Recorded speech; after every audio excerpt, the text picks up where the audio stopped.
if there's one thing about Vivian is that I'm a very consistent woman in what I do. If I'm saying we're gonna sell this thing, whether you buy it or not, witness, I will sell that product. We'll knock into different doors, and it's a spirit that I believe most of my team members they've inherited that. I don't think if it wasn't of that, and also being disciplined, because the problem with most entrepreneurs is lack of discipline. You know, my partner and I, you'll be shocked, for the first 6 months of the existence of Dignity, we're not getting paid.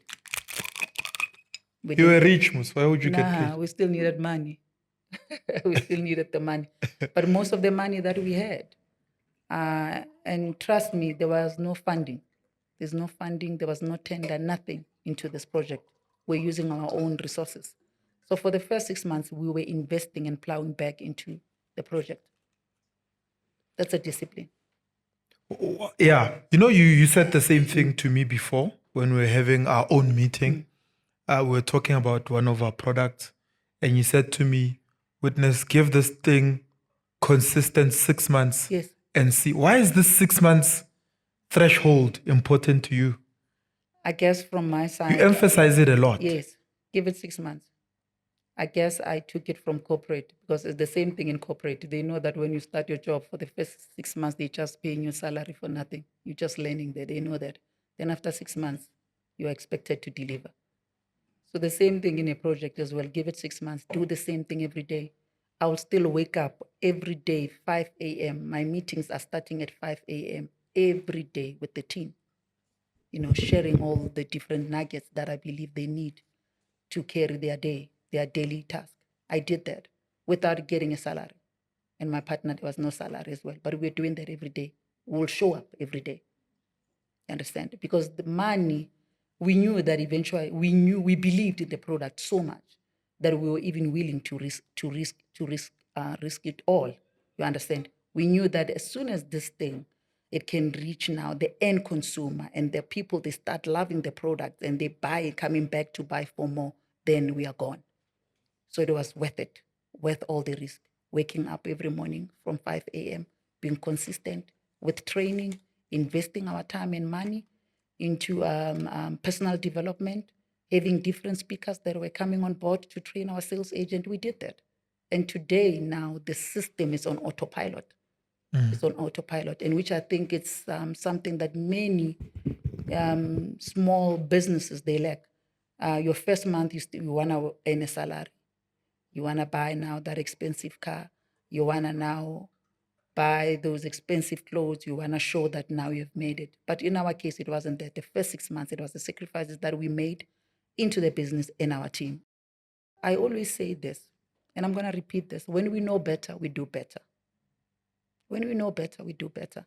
And if people are equipped with the right knowledge and the right skills, and they know what is expected of them, trust me, they will no longer become a liability to your company.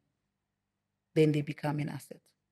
And many CEOs, they are missing that. They don't want to invest in that. That's why every month in Dignity, you were there last month, we are hosting these events. These events is an investment. We know that once our people, they are at the level where we want them to be,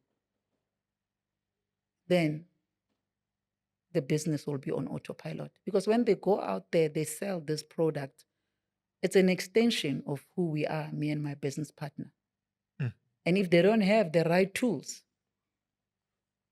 it's now an extension again of us. So isn't it better to invest in those people? It is. And it makes me wonder as you're talking, because you mentioned some of the mistakes, but I want to know in depth, maybe 4 or 5 mistakes that you think business people make when getting into business or wanting to scale and grow a business. Is to think that they will make most is to think that there will be return. They'll get the return within a year from their investment. That's a mistake many do. Don't we all want a return within a year? Yes, we do. Yeah. But it's not always the case. It's not always the case. And it's also to think that we need to grow, we need to go big. I didn't have an office until last month. Do you know that? Well, I know that. No, you didn't know. You thought I have an office. You told me when we met Oh, last okay. time. Yeah, but I didn't have an office. Yes. I was working from my study. You said you work on your phone. Your My phone is phone, your yeah. laptop. I was using my phone in my study at home. I didn't have a PA. People thought I have a PA. So how did you work with 1,000 people across? I would lie and say I have a PA, and then I'll get my husband to answer and respond to messages. I was saving the cost. They thought I have a driver. I fired my driver when I left the other company. But nobody knew all of those things. But it was part of the sacrifices that I had to make to grow this brand. Only last Did month. you fire the pilot as well? Yeah. Yeah. Do you see me with a chopper now? I don't. No, you don't. Because So I know I can coach you. This is what Vivian says. When I wake up in the morning, I choose whether I call the driver or the pilot. Those were my challenges before. Yes. Before I had my own company. So after I had my own company, now priorities were different now.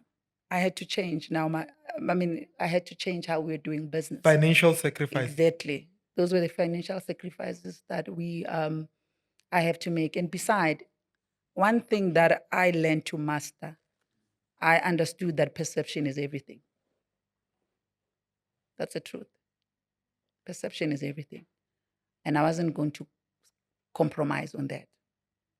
And I wasn't going to announce that there's no longer a driver. You understand? And I wasn't going to announce that there's no office.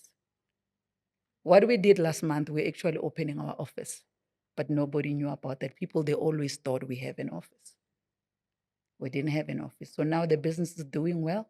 It was time for office. But we could have started with an office and went big and all that, and later on bankrupted ourselves. It wasn't wise. It wasn't a smart move to do that. So my partner and I, we said, you know what? We'll share the office space that my partner had, okay? Until Dignity is at the point where it can afford its own operational space. Then from there, we moved into warehousing. Then in our warehousing, that's where we're doing our assembly. Then after the assembling, now we are busy now with business plans for the plant. And I remember many people used to ask me this, do you manufacture here? And my partner says something very important, and which is what I think in many businesses, they make a mistake of that of lying. My partner will say to me, don't lie, tell them the truth. We don't manufacture here, but we have a plan of having a plant here. Show them the plan. Show them our plan and show them a realistic plan. And which is what we did when we were going to all these meetings. We showed them the realistic plan until where we are today. And when people, they see that you have a plan and you're not lying, they believe in you. And